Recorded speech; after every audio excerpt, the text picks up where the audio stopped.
Make sure to subscribe to Ben on YouTube so you can stay up to date on everything Humble. Welcome back to the show. It's your boy, Ben Humble here. I've got an amazing conversation for y'all. I'm pretty excited here today. So thankful for this show, by the way. You know, we've been doing this now for about 2 months here. We've had some amazing conversations with some friends and guests that I've had on here. And I hope to bring you more inspiration, confidence, and abundance in the time of, you know, maybe scarcity in your life, or maybe you're in a position where you just need a helping hand. You need somebody to give you some direction and clarity. And today's conversation is exactly that. I'm excited for today's conversation because, truthfully, a lot of people just need some clarity. We all need a coach in life. We all need somebody who's going to guide us sometimes when we get stuck. And just as the Lord is our shepherd, sometimes we have earthly shepherds. And I know I have a lot of Bible references here because I'm a person of faith and I love it. And so folks at home, thank you so much, guys. I'm excited for today. So do me a favor. If you're here, I know you're going to get amazing value. I would really appreciate it from me to you if you go ahead and just click the share button, because some people need to hear today's message. Not for you. Do it for them. Do it for the person in your life that needs some guidance, that may just need some direction on what they're doing right now, because that's what we're going to focus on here today. So without further ado, I'm going to go ahead and kick this thing off right away. I'm going to bring on a man who has coached many, many people. I saw him for the first time 4 or 5 years ago at GrowthCon, and it was just a mesmerizing conversation, a speech when I was watching him. And I thought, this guy's got a lot of power behind his voice and a lot of experience. Little do I know that this guy's a pro coach, a lot of championships, and he moved over into the business coaching space. And just so excited to have this conversation. So let's bring him on right now, Mr. Coach Michael Burt. Welcome to the show, my friend. Yeah, absolutely. Thank you for having me, and thank you for the introduction, and thank you for recognizing, man, when you make a decision to go pro in your life, right? You make a decision to leave your amateur desires behind and go pro. I love it. Tell folks where you're located real quick, because we're up here in Canada, so we're trying to learn American geography on this show. Well, I actually have a place in Nashville, Tennessee. So I have a place. I actually live in Murfreesboro, Tennessee, which is Middle Tennessee, and about 30 minutes from Nashville, which is right in the center of the state of Tennessee. I love it. I love it. So we're going to dive into a lot of different things here today. I know you've got some great content. You've got a conference that you do, a mastermind. There's a lot of different things going on.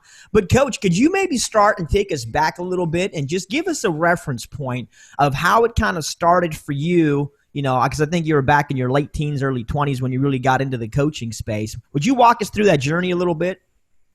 Yeah, as early as, 6 years old, I had a Little League baseball coach named Mickey Vincent who said to me, son, one of these days you're going to be a great coach. And she saw something in me that I didn't see in myself. She said, you're directing, you're guiding, you're coaching, you're hungry, you're curious. So at 15 years old, when I was a young basketball player, my high school coach called me professor.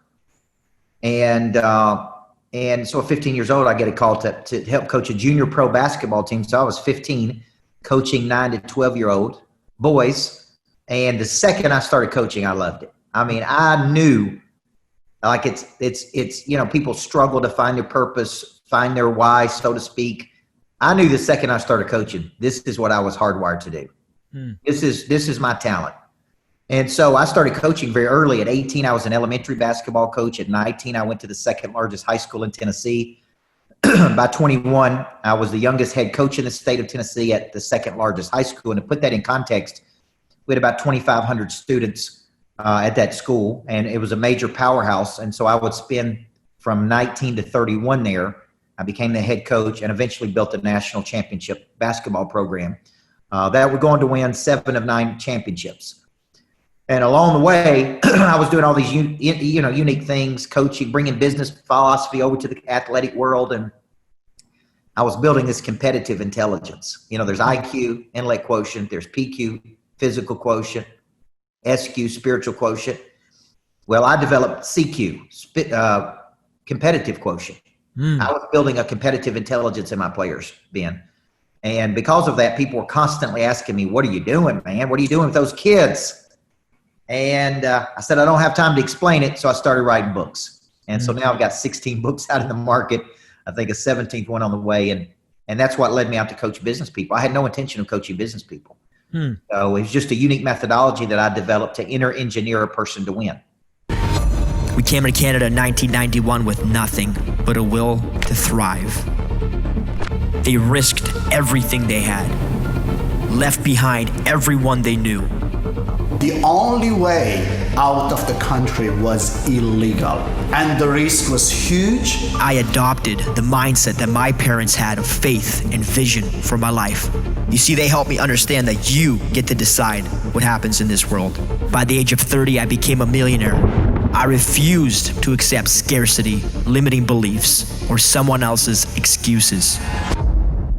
So you want to know what the secret is?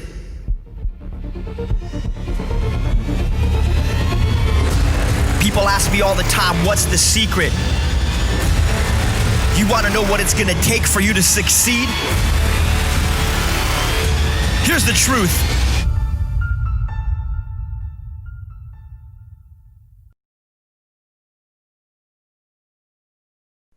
Powerful. I'm giving you a bomb for that. I'll give you 17 bombs, but that might take me a while, but I'm going to give you at least one bomb there. That's phenomenal. I love it. So from that early age, you just knew, eh?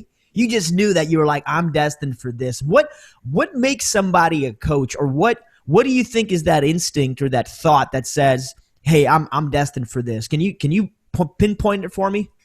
Yeah, it's an intersection. It's an intersection of talent. I believe talent's God-given, not man-given. It's an intersection of talent, desire, right? Confidence, need. And at the intersection of those things, you find your voice. If you study the word vocation, it comes from the Latin term voice or calling in life. Occupation is that which occupies your time and which you receive a paycheck for. So when you are doing what you were hardwired or manufactured to do, then time loses all meaning. You enjoy. The world rewards you. See, I was getting feedback. People ask me all the time, what is confidence? Confidence is a distribution of a talent to the world, and the world gives you feedback. When I was speaking at 10X, within minutes of me starting my presentation, we had hundreds, if not thousands of people in line at my booth to buy books, to meet. That's feedback, right? Yeah. So what that does is it builds confidence. When you distribute your talents to the world rewards you. Now, if you're off base, are off point, Ben, and you don't know your talent, and you distribute very little energy towards something, the world basically gives you very little feedback. Like, man, is that all you got? So you make little, and one form of feedback is money. It's not the only form, but money is a byproduct of value creation. So the highest money earners in our society distribute large amounts of talent to the world, and the world goes, dang, you're good. Here's some money. What an interesting perspective of putting that here, because a lot of folks, I think, have talents, and sometimes even hidden talents, Coach. Absolutely. And you said this thing about what good is heart with no skill. I read that quote that you said, and it got me thinking back to my university days. I went to school for music, for trumpet, and dude, I'll be honest with you, I didn't practice. I was supposed to be mandatory 4 hours a day. I don't think I did it more than once. Yeah. And I skated by for about a year and a half. And my teacher says, you're probably the most talented, dumbest kid here. So halfway through, I dropped out because I just wasn't willing to put in the work, because the work was uninspiring. And I think that's part of the issue, was that it was like, hey, play this old repertoire from 4,000 years ago. And I'm like, I don't want to do that. So can you talk to us about that whole idea of skill with talent, with hard work? Because I'm sure that's right up your alley. I'd love to hear your take on this. Yeah. When you look at people, they're made up of 4 parts: a body, a mind, a heart, and a spirit. Each of those parts produce different needs, different dimensions, different intelligences, different capacities. This explains why some people have talent in the body, but they never go anywhere because they don't have desire for the heart. Or they have skill, but they don't have confidence. Or they have confidence with no skill, which is arrogance. Now, my point is, to your point, you had talent, which was what your teacher was saying to you, but they were saying, Ben, you just don't have any passion for this. Yeah. Because if you had passion, which is irresistible belief for motive or action, you would have been practicing 4 hours a day, right? When you study mastery, the people that really master something are people that spend inordinate amounts of time practicing, doing, right? Like they don't just practice a little bit more than other people. They practice extensively more than other people. Okay. Which is how they master something. But what good is it to have that talent, but you had no desire and passion for it? You had no interest in it. And the way you measure interest is no different than in the Bible. Where your treasure is where your heart is, right? Your heart was not in it. Therefore, it didn't matter if you were talented. Listen, a lot of people are talented in certain things, but if they have no drive or passion for it, like people come to me a lot with business opportunities, investments, opportunities to partner, to be parts of companies, because I have a hard skill, a primary skill of coaching. But if my heart is not involved in it, it doesn't matter how good my skill is of coaching. If I don't want to be there, if I don't want to put time and energy to it, you can buy a man's hand, but you can't buy his heart. And when you understand the goal of this is to get you in a vehicle, being where you are all in with all four parts. You're there physically, you're there mentally, you're there emotionally, you're there spiritually. And when all four parts of your nature is involved in something, you're in, man. You're not kind of in, you're all the way in, which is why you become great. So, I live in the, U.S. and you live in Canada, and, we're all part of the same big family. But the concept is 67% of people do just enough at work not to get fired. Yeah, that's right. They're not all in, Ben. They're there physically, but they're not there mentally. They're not there emotionally. They're not there spiritually. And there's a book written many years ago. I wish I would have wrote this book called I Quit, but I forgot to tell anybody. because you can quit. There people show up every day. They dress up, they paint up, they spray up, they put their makeup on, they show up at work, but they're not there, man.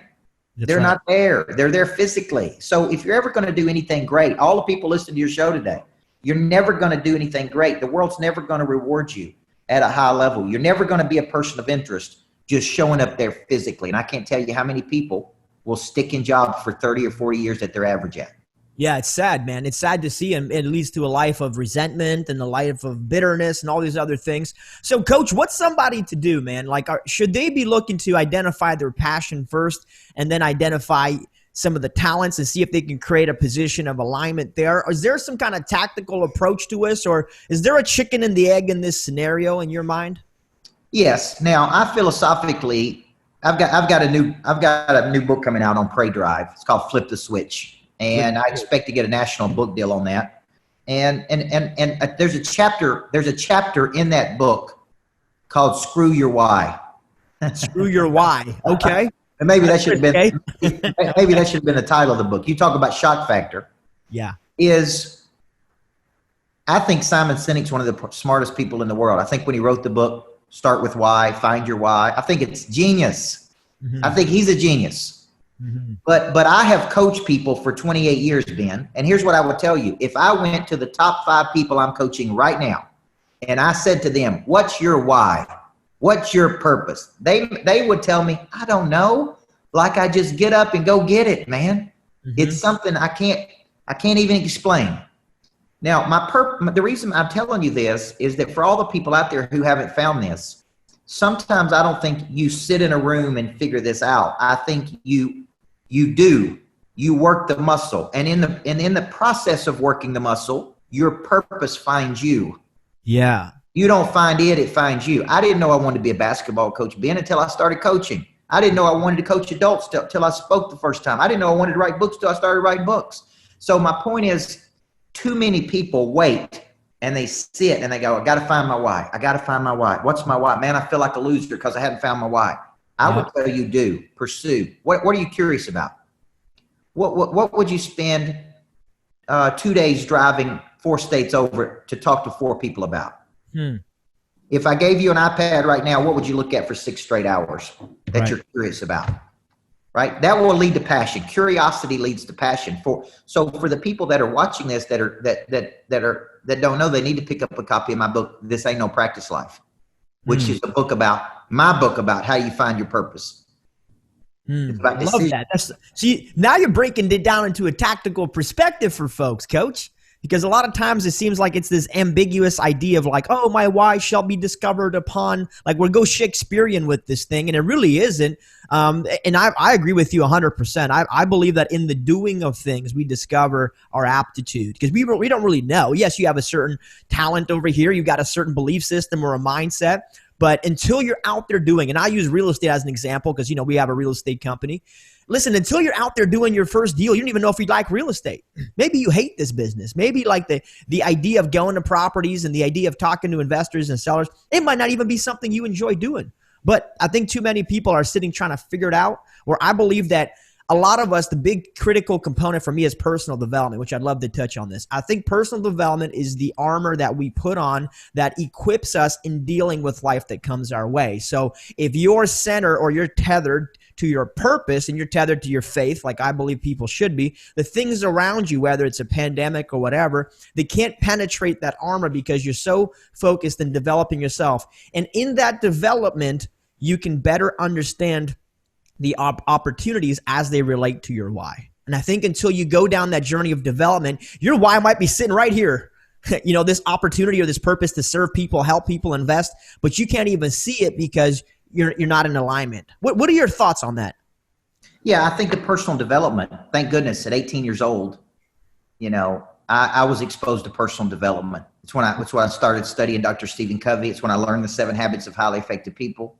Mm-hmm. It's when I began getting interested in the personal development movement. Thank goodness one of my mentors said, go pick up a copy of this book. Personal development equips you with so many more tools. Mm-hmm. The average cat out there in the world, it's not participating in personal development, has limited tools in the tool shed. Mm-hmm. So when they meet adversity, they only got one. They got standard MO. They don't even know other tricks to use. They don't need other strategies. They've not been exposed to bigger thinkers. They don't have these tactics. So they're really limited in what they can do. Why a person doesn't participate in personal development baffles me, because the people that earn the most income, all of them are readers, learners. They all are. Like if you just study the stats, the people that earn the most income read, study, go to masterminds, have a coach. Like it's crazy. Like I could show you statistical data that people that have a coach earn up as much as 4 times the amount of money than those that don't. But the average cat in the world won't read a book. Right? The average American reads less than 1 book a year. So when I'm running circles around other people, it's because I've been coached by some of the best people in the world. I got more tools in my tool shed, Ben. Yeah.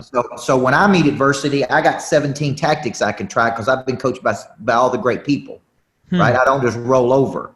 And so this is the great complexity that's hard for a coach like me to understand. You can watch The Last Dance with Michael Jordan and see that the Bulls didn't start winning championships until Phil Jackson came along.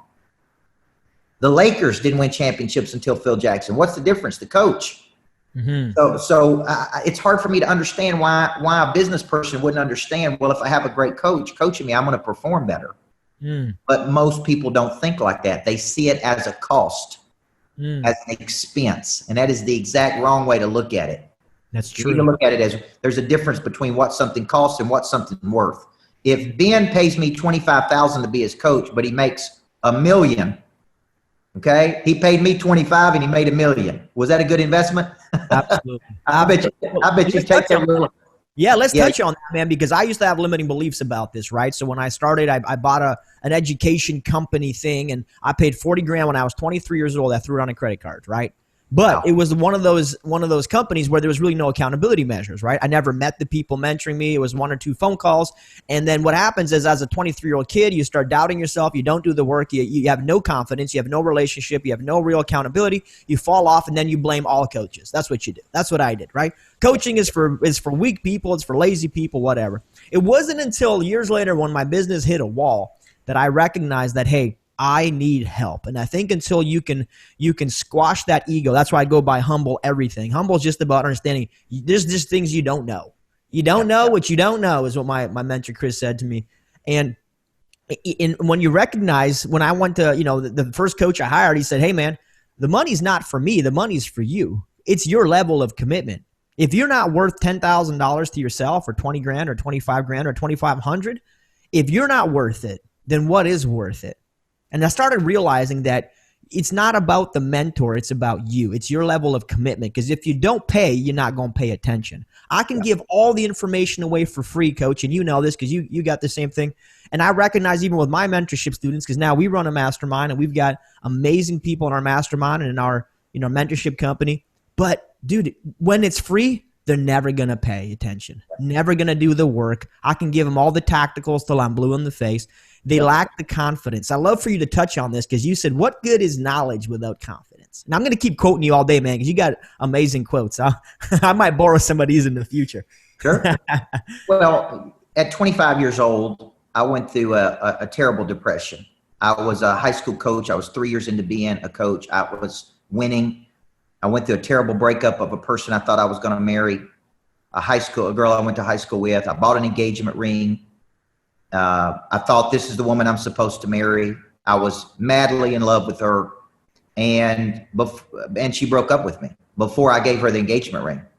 And I was devastated, and I'm talking devastated. I was depressed, clinically depressed. Up until that point in my life, I saw depression as a weakness because I was this coach, man. I thought only weak people get depressed. Right. And I was depressed for 6 months. I couldn't get out of bed. While I was a head coach, I had to fake it every day, threw up every morning. I thought somehow I had screwed this relationship up. It wasn't her fault. It was my fault. And during that period, I realized my big mistake, Ben, was that I had given all of my confidence to another person. I had placed my destiny in another person's hands. And that was a huge mistake. Never allow another person to stand between you and your destiny. Never place all of your confidence in one basket.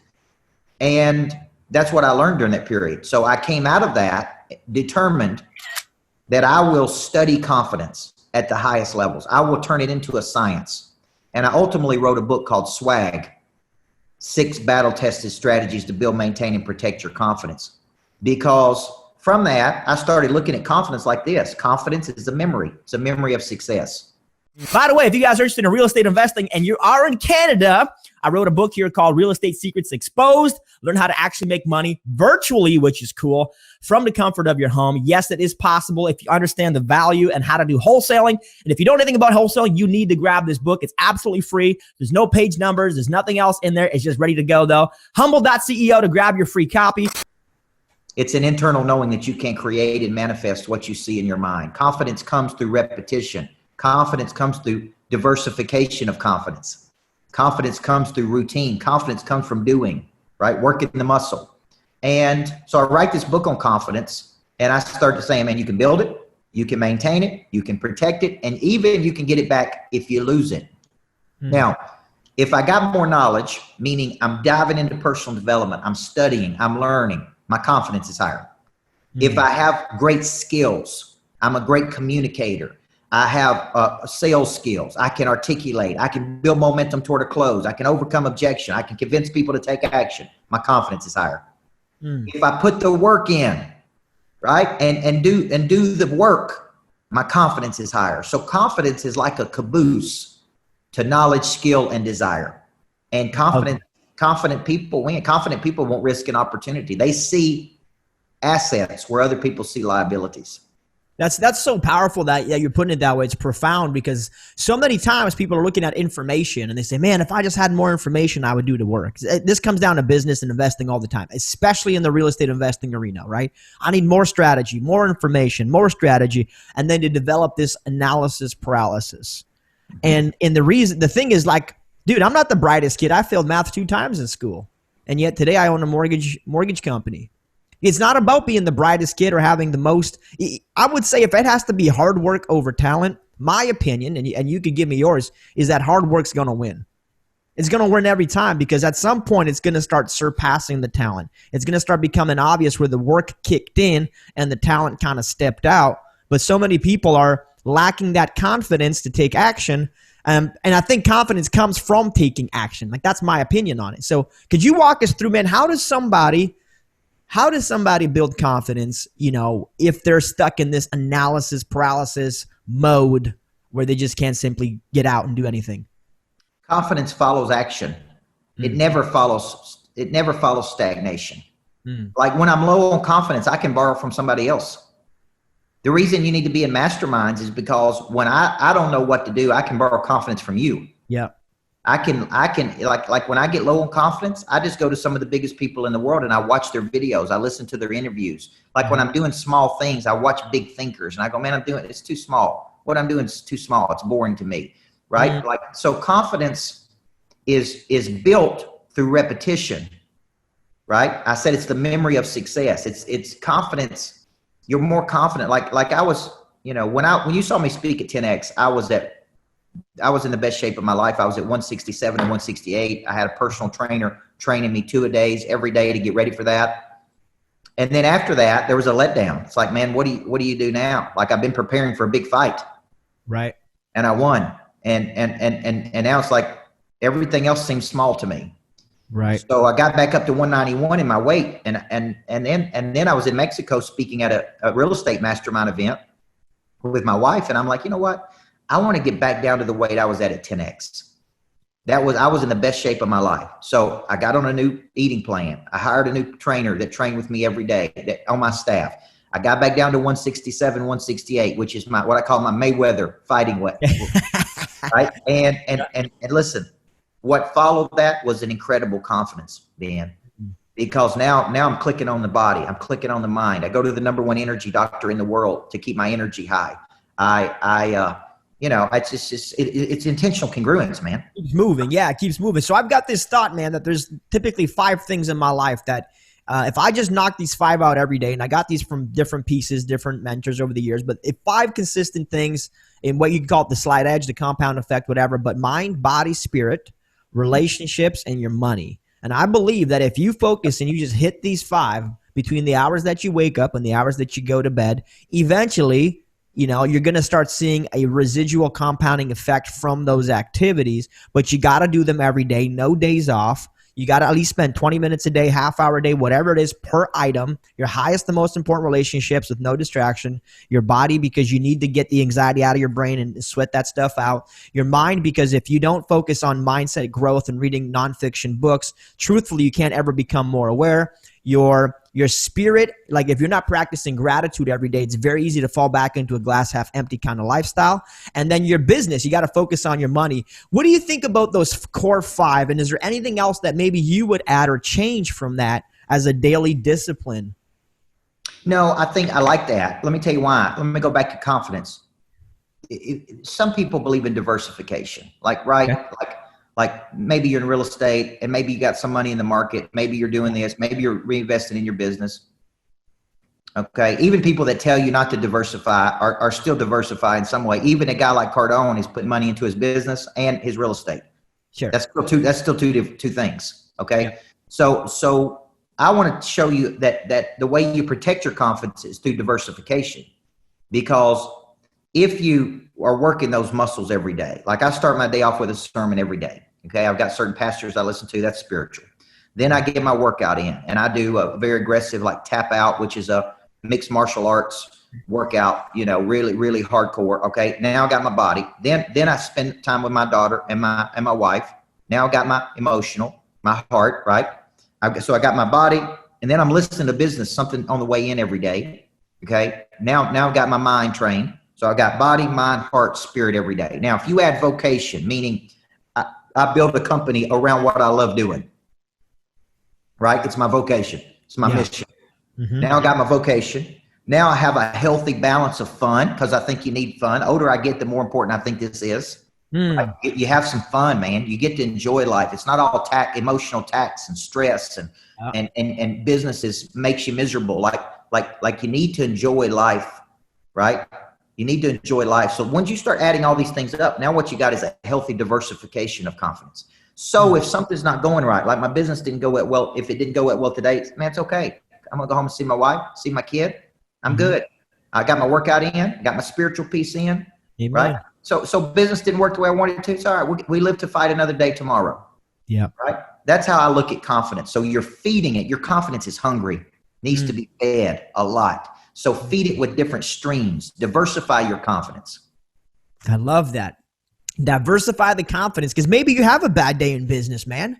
But that day you punched yourself in the face with your workout, and then you really grinded it out, and you're like, you know what, my body feels good. And sometimes it's vice versa. You're having a sore day, but you hit the relationship thing hard and you focused on your high level. I love that. I think it's so important diversifying those pieces, and it like that to me is the no-brainer work. Because it's so easy, like the book The Slight Edge says. The reason why we don't do the workout today, because it's just as easy to just say we're going to do it tomorrow. And then tomorrow becomes another day and another day and another day. And that becomes that's the biggest lie I think somebody told you, is that, tomorrow it's okay to do it tomorrow. And I think it's never okay to do it tomorrow. We live in an instant gratification world. Well, dude, your personal development requires the same level of instant gratification. And I think when you look at your spiritual side versus your flesh, because now we're going to get a little biblical, I think so many of us are willing to instant gratify our flesh. I want to feel good. I want to have my ego boosted. I want to have this and this. But what about doing good? And I think your spirit wants to do good, not just feel good. It wants to help people. It wants to live in abundance. It wants to create wealth. Your spirit wants to have enough in your own cup so that it can overflow and you can serve other people. Because my belief, coach, is that, in Maslow's hierarchy of needs, you got the triangle of food and shelter and all the other things. At the very top is self-actualization. And I believe the self-actualization component is once all these other things are filled, the only thing that brings you fulfillment is to help other people fill their own. Yep. That's my thought. What do you think on that? Well, let me ask you this question. In your lifetime, I don't know how old you are. You seem like a young, sharp guy. I'm 43 years old. 35. Okay, when it comes to self-actualization, I've probably only been in the presence of one or two, maybe three people in my entire life that I thought was self-actualized. Interesting. Okay. That were clicking on such a cylinder. I was kind of caught off guard, like, dang, like this dude is clicking on a ridiculous cylinder. Okay, now I said something in the green room before we came on here that I want to revisit. Yeah, which is to go big time, you got to go pro, and you got to leave your amateur desires behind. When Pressfield wrote the book, Go Pro, Do the Work, The War of Art, what he really said, the reason he wrote Go Pro is he said, I was an amateur for 35 years, amateur in my thoughts, amateur in my work ethic, amateur in everything. And then one day I decided. The word decide means to kill off. Decide means to kill off. You see, when you have doubt, you got double vision. You got one vision that says you can do it. You got another vision that says you can't do it. Let's go. Okay. Right? And you got to kill off one of them visions, which is that double vision. You starve that doubt. You decide, you kill off. And the big time people in the world decide to go pro. I made a decision to go pro in my body. I made a decision to go pro in my mind. I made a decision to go pro in my heart. I made a decision to go pro in my spirit. Okay. Once I made that decision, now I'm going to get to a new frequency. Once I get to a new frequency, I'm going to become that person of interest. And when I do, I'm going to attract all kinds of opportunity to me, because very few people make a decision to go to that level. It's why we're so enamored with people who are operating at a high frequency. We want to get to that frequency. It's why we pay money to go watch artists and entertainers perform. It's why we watch athletes. We're paying to watch them work, by the way. They're working, right? So I ask people, how good would you have to be for people to pay to watch you work? Okay. Right? Like if no matter what you do for a living, if you said today, like I've charged up to $5,000 to just fly with me for a day for people just to see how I work. They can fly on my jet. They can travel. They may go see me do 2 or 3 different events. Every time people pay that money and go with me, they're like, dang, I'm operating at a whole new frequency now. They get to see behind the scenes. How many calls do I really make? How many people do I talk to? Do I work the systems I tell other people to work? Do I practice what I preach? Like they're paying to watch me work. And I tell them, I'm like, look, I'm going to talk to you. Like my assistant tells them, they're like, Ben, he's going to talk to you throughout the day, but he's working. So there will be periods of the day that Coach Burt is preparing. He's selling. He will not be able to spend all day with you and talk to you. There will be times on the plane he spends with you. There'll be times because we'd have people go with me. Then they get offended because I didn't talk to them that much. There you go. But let's talk about that, because I think that's very cool that you bring that up here. When you want to run with lions and you want to like be among the top and the best, the truth is that the performers, the top people, they're not hanging out all day. They're performing. They're doing the stuff that they're capable, meant to do, and they're always reaching for the next level, reaching for the next level. So you're coming back kind of full circle to the whole coaching thing. Listen, folks, if you're uninspired and you don't know how to reach, just go hang out with a reacher. That's my opinion. Go hang out with somebody who's a high performer, somebody who's invested in their own personal development and who has put money in and time in and energy in. Go and see, what a person who's got 10 years of development, who's achieved some mastery or mastery in different areas of their life, and then it'll give you an ideal that you can kind of shoot towards and keep going beyond that. But I think until you have that Roger Bannister in your life, right, Mr. Burt? Like until you got that person and know that, hey, it's possible, sometimes we don't even think it's possible. Do people live in this massive fear or anxiety that is not possible for them? What do you think? Is that part of the confidence issue? Is that lack of purpose? Or, why are people so caught up in the fact that, oh, it's just not for me, but Coach Burt can do it? Thousands and thousands of years, the way our brains are wired is of fear. Fear is an emotion.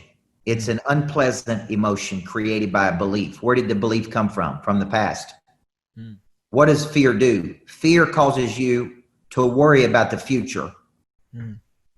So it steals away your present, worrying about what might happen. Most of it is irrational, by the way. Okay. And fear creates worry. Worry creates stress. Stress creates anxiety. Anxiety creates dis-ease. The number one killer of people in the world is dis-ease, which is stress. 1,000 people die every day of heart disease. That's because of stress. Where did that come from? Fear. Fear of not having enough money, fear that it won't work, fear, right? You got to get your mind around, and I write about this in the new book that's coming out. Fear can become the number one activator of your prey drive in the world. Like fear can be converted to action. And for big time people, they wake up scared just like everybody else does, no matter what they tell you. They're human. Right. And when you study human nature, I wake up afraid every day, afraid of losing everything I've built, afraid of going back to being poor, afraid of, maybe it works until one day it don't work. I mean, I wake up afraid, but I quickly convert that fear into more action.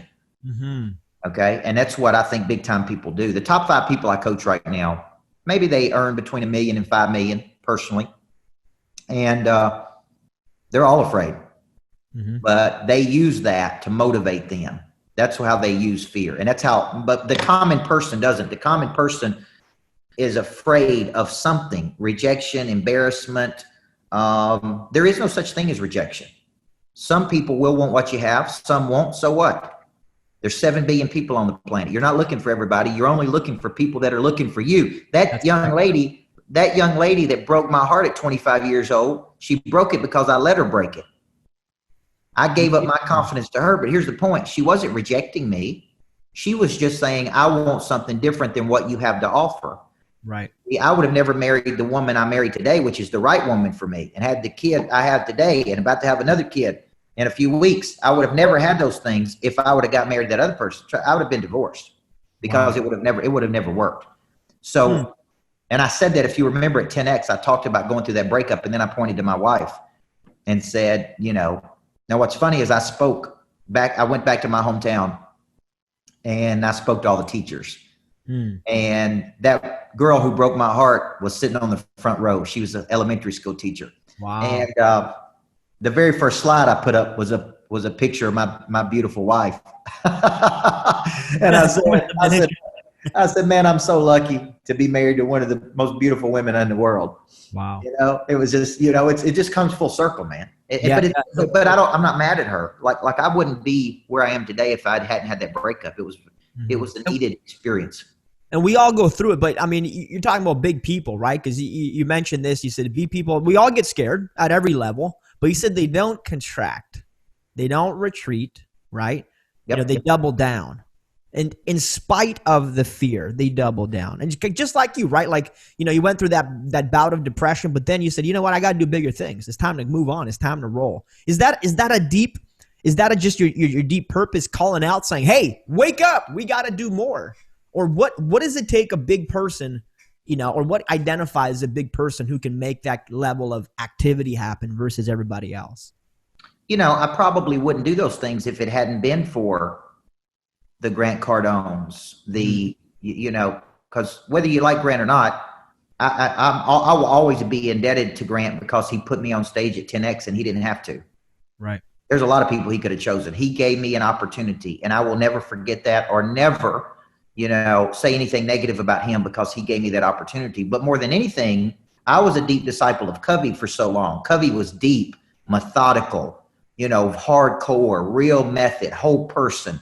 And that served me so well because that's how I coach people today. That's why people go, this guy's got some substance. Mm-hmm. Like, this guy's got some real meat and potatoes. It's not all fluff. But then Cardone comes along in my life and helps me to become a better marketer, helps me to become a better salesperson. More than anything, it just helps me think bigger. But I probably wouldn't think the way I do if I hadn't studied these people, if I hadn't been around these people. How do they handle adversity? How do they think? Right. One of the biggest things I figured out when I did speak at 10X that everybody needs to know is I tell people I did that for the 10,000 people or ever how many people watched online, but I really didn't, Ben. I did it for me. Yeah. And what I proved to myself, what I needed to validate in my own self is that I was a major player just like those guys. They weren't any better than me. As a matter of fact, I was better than some of them. And here's my point, not better in terms of a better speaker, but in my arena of coaching people, that is what I've spent my life doing. They had their arena of what they do, and they are the best at what they do. I figured out that I can be the best at what I do. Okay. Which is being a pure coach, being a real coach. Okay. And that was validating for me. I walked off that stage, man, saying I couldn't have hit it any better than I hit it. It was everything I'd hoped for. And it was just such a great moment, such a defining moment in my life. It was a legendary thing, and it meant a lot to me. Well, and it was powerful, man, because I was in the room watching you. So this is how back our relationship goes. It goes to that moment. Was that 4 years ago now, 5 years ago? Yeah, it was in 2017 or 2018. Yeah. So I remember watching you speak, and I thought, man, this guy is powerful. It's great, just connecting with the audience, and I'm listening. And something you just said, which I'd love to touch on, was, Cardone said in the same event, he says, you need to get out of obscurity. And I had a big conflict because I was like, man, I'm quiet, I'm reserved, I'm shy. I don't want people to know who I am. I don't want to be, the center of gossip. I was so concerned with my ego that my purpose was slipping away. And I think something powerful watching you and watching Grant and some of the other speakers there, it was, you don't have to play in their lanes, but let it be an inspiration to you. Yeah. Oh, I don't like Cardone. He's blah, blah, blah. Yeah, but you got to respect the game, man. Respect the hustle. Respect the fact that the man has put up a lot of effort and a lot of sacrifice to put himself on that stage and to grow that stage. And same with you. You had to go through a huge journey to put yourself, in that position to do that. Because had you not gone through that journey, I'm sure it could have been like the other 9,000 people in the audience, right? What separates you from them is the fact that you were willing to stand up and like, let's go, let's do this. So I think be inspired. And I think so many people are afraid of being sold, right? Like, oh, I don't want to be sold. But so they never sell themselves. Yeah. I mean, a guy walked up to me afterward, and, I was downstairs after speaking, and they were doing interviews with me, and my team kept calling me on my phone, like, man, you got to get up here. And I'm like, what's happening? Because I didn't know if there would be one person up there, Ben, right? And they said, man, there's a line wrapped around the arena. Yeah, man. Meet you. And you got to get up here. These people want to see you. And it was the craziest thing. We signed up more customers than I've ever signed up in an hour. Totally shocked our system. We didn't even have enough people to sell books. My own customers that went with me were selling books. Like it was crazy. Now my point was, there was a guy that walked up to me afterward to what you're saying, the point, and he said, man, I'm good enough to be up on that stage. I need to be. And I said, I'm sure you are. But you weren't. Yeah. Like, you may be good enough. It's one thing to be good enough to get on the stage. It's another thing to figure out how to get on the stage. Mm-hmm. And I think for a lot of people that get caught up in feelings, like, I may not like a certain motivational I may not resonate. Let me use another word. I may not resonate with a certain person, but that don't mean I can't learn from them. Like, I don't resonate very well with Vaynerchuk. I resonate more with Cardone than I do Vaynerchuk. I resonate more with certain people over other people. But now, I would never say, good Lord, look at what Vaynerchuk has done. He inspires me. the way he goes and his thought patterns and how good he is doesn't mean, like, too many people get caught up in their feelings.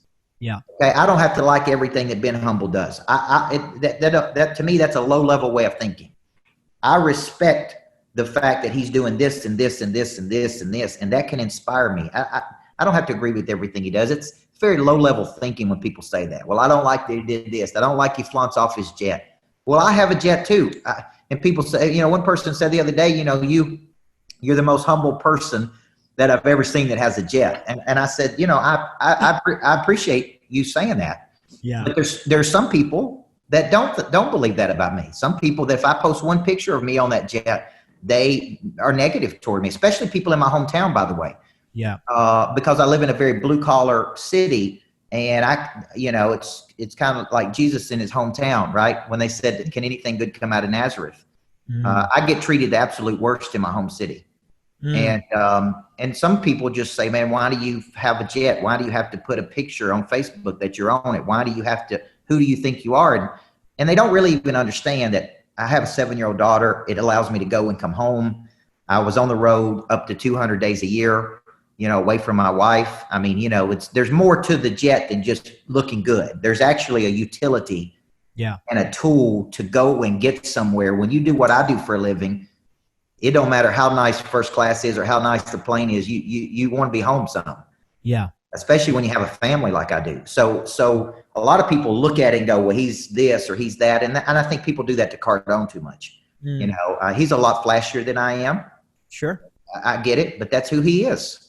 Yeah. And that inspires people. So, I just disagree with hating on people and spending valuable time talking about other people. I agree with you. And one thing you touched on that I'd love to kind of, move on this topic was, a lot of us, I think, live our entire lives. And we talked about this in the green room about we live our entire lives, man. We never really truly live in our purpose because we're so afraid. And I think it comes down to like what I call, the Becky in grade 10. We wanted that Becky in grade 10's approval so bad. The rest of our life we're chasing it. So we never want to do anything where Becky can come back and say, I told you were a loser. I told you that curly hair wasn't going to be any good. I told you. And it might be our parent. It might be our siblings, our friends. It might be our coworkers, our colleagues. It might be somebody in our life that we're so afraid of ultimately. But yet, my thought is this. 40 years from now, man, when I'm sitting in a nursing home and sitting on my rocking chair, is it going to matter?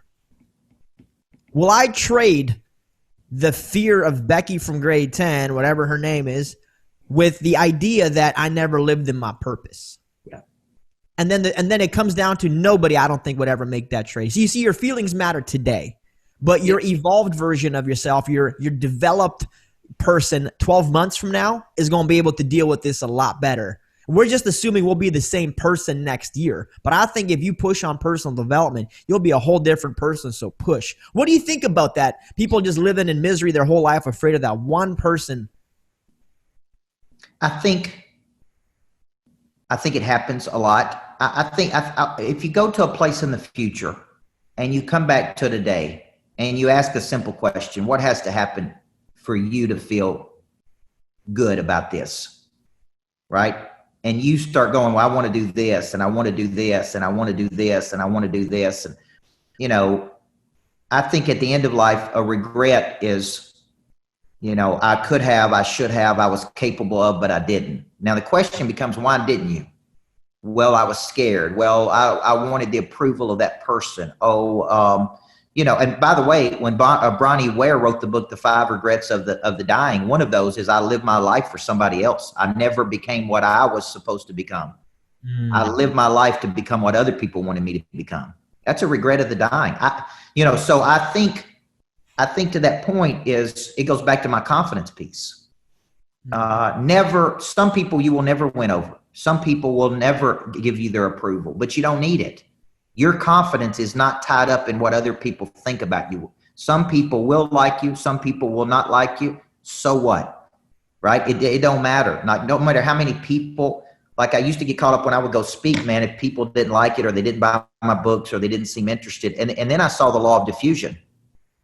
And the law of diffusion and innovation says that roughly 16% of people will be interested, early adopters and innovators. 34% will be early majority, 34% will be late majority, 16% will be laggards. Now, here's what that tells me. I speak to an audience of, let's just say 100, 16 of those people in that room are going to go, we love Coach Burt. Then there's going to be X number of them that go, hey, I liked him. I need to see a little bit more before I buy one of his programs.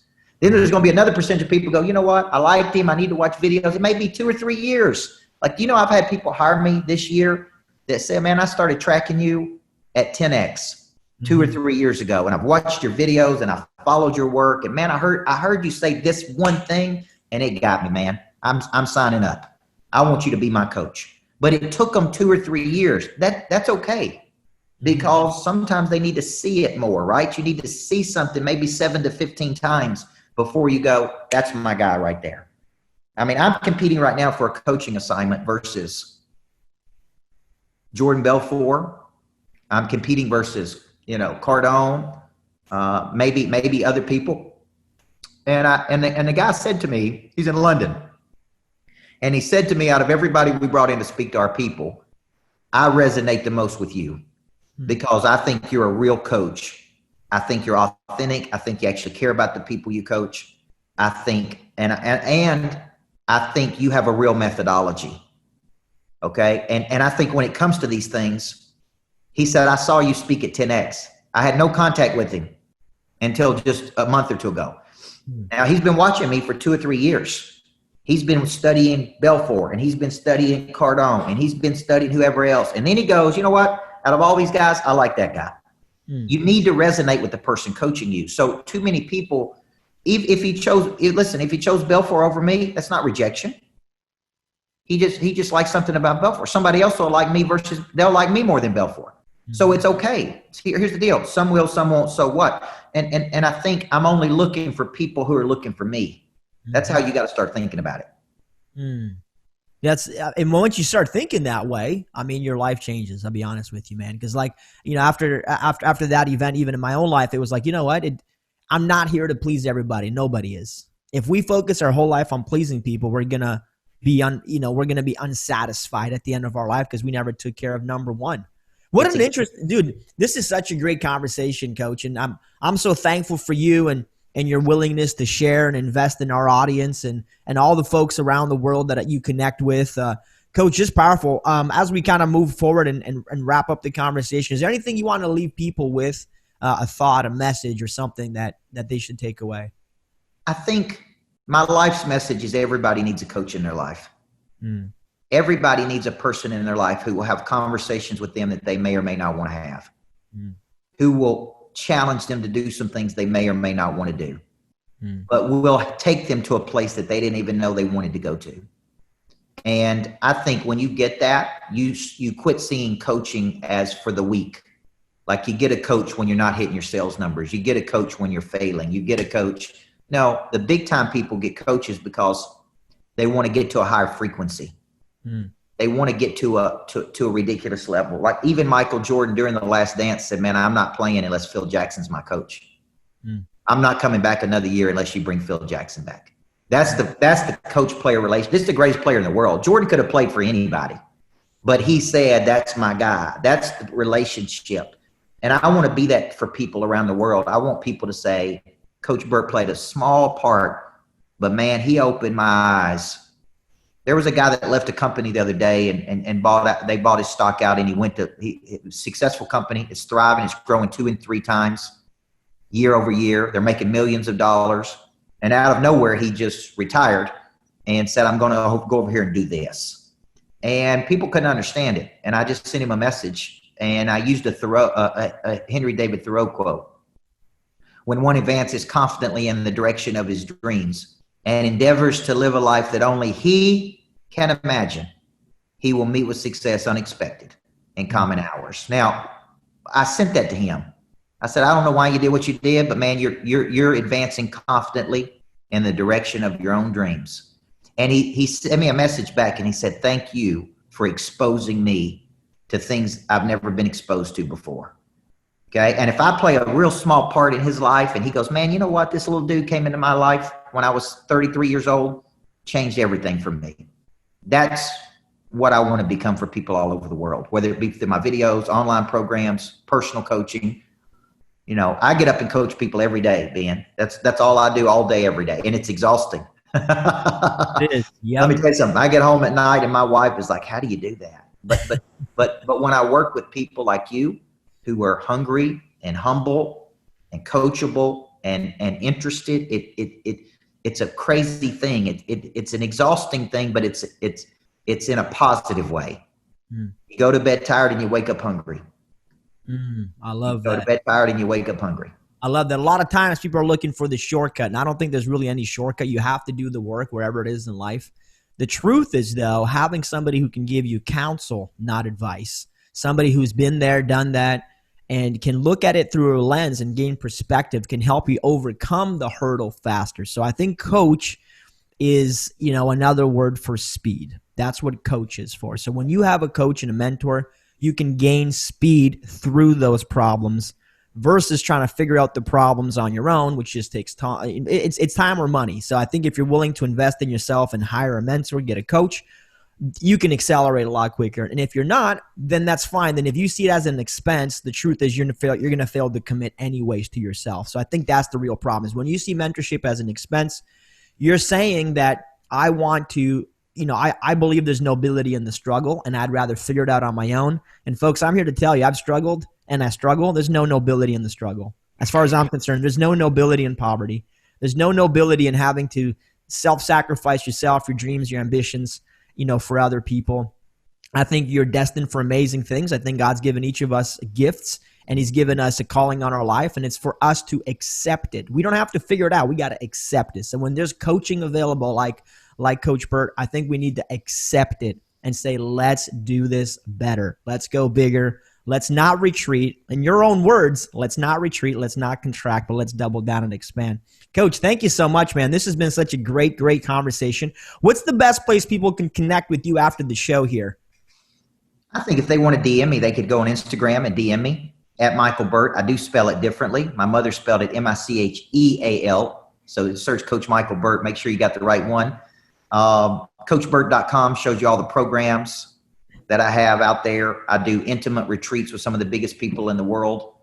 I do events at my properties around the country, and I got a coaching program called Monster Producer. If you're looking to get coached in a consistent pattern, really to get a significant increase in your life. And we have individual coaching programs where we coach people individually. So go to CoachBurt.com, follow me on Instagram. YouTube's a great place to start as well. Thousands of videos on YouTube.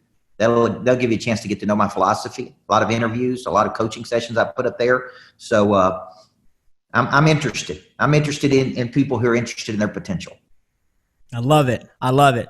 All right, so folks, stay humble. Be blessed. You guys are amazing, and we appreciate every single one of you guys. Hey, it's Ben Humble. Thanks for checking out the show. If you like what my guest is talking about and you're getting massive value from it, then scroll to the bottom, open up the description, and follow them on social media. Support them, connect with them. Just scroll down there, click the link, and let's roll. Stay humble. Make sure to subscribe to Ben on YouTube so you can stay up to date on everything Humble, featuring daily episodes of the Humble Podcast and weekly video content providing motivation, real estate strategies, and personal development for everyday life.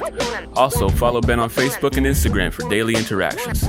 Check out humble.ceo and download a chapter of Ben's new book, From Communism to Capitalism, absolutely free.